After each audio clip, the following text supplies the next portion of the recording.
The Tale Teller. Let me tell you a story. A storytelling podcast narrated by Glenda Villamar.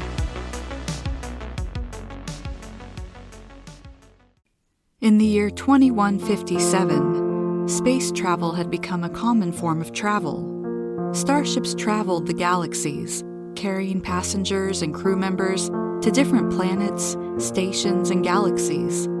Among these ships was the commuter starship, which had a crew of 200 people. This was the home and workplace of a quiet, introverted medical staff member named Alex. Alex loved her job in the medical bay. Medicine was a family profession. She had grown up reading her parents' medical books, fascinated and horrified at what the body could do to itself.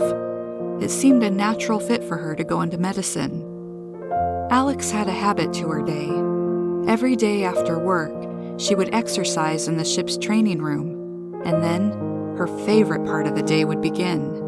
What she loved most was the comfort and solitude of her apartment on the ship. On her way back to her apartment, Alex would stop by the cafe and grab something for dinner to take back with her.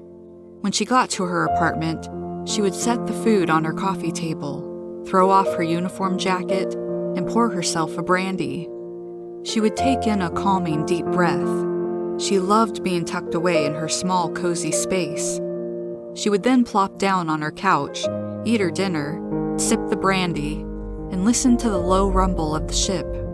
She loved the sound. She found it soothing. She could feel her heartbeat slow to a calmer, more relaxed rhythm. There was nowhere else that Alex could get this sound, created by a mix of the ship's engines and the HVAC system. Being on the smaller commuter ship, the sound was louder than on the Galaxy cruisers, which were larger ships. So unless you had quarters closer to the engines, the rumble was more of a quiet hum, mainly from the HVAC. Whenever the ship visited Earth, and she visited home, Alex found it difficult to sleep. The silence in her childhood home was now too quiet, and the attempt to create a similar white noise effect was never the same. Continuing her evening routine, after finishing her dinner and her brandy, Alex would take a relaxing shower and put on comfortable leisure clothes. She would put on a comfortable, simple, matching cotton pants and shirt and squishy socks, making her feel cozy and relaxed. She would then settle in for an evening of reading, writing, listening to music, catching up on personal hobbies, or playing games against the ship's computer. Alex was a much loved and respected member of the crew. She was dependable, efficient, inventive, and professional in her work. Her colleagues respected Alex's need for solitude, but would force her out of her solitude for Friday night dinners and special events. She laughed at the funny threats her coworkers made in the beginning when they tried finding a way to get her to join them for dinner at least one night a week. They convinced her that if she didn't join them for a Friday night dinner, they would just bring the party to her apartment. The whole party.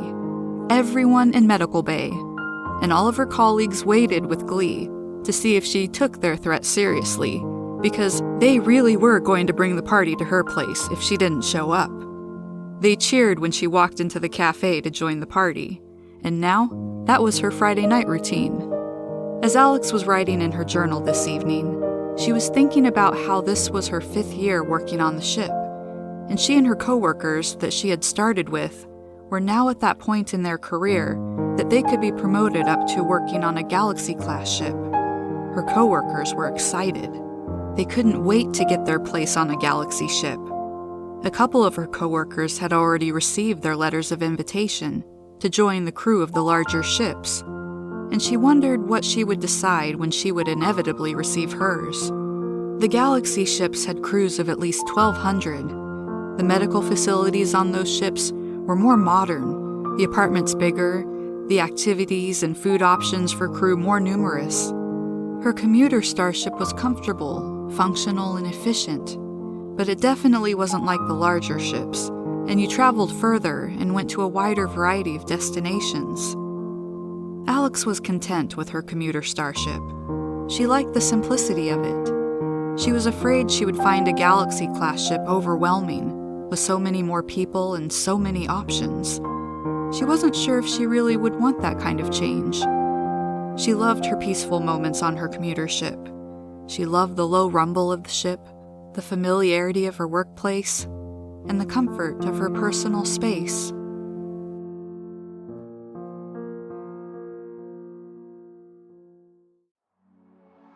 Thank you for listening. We'll be back soon with a new tale to tell.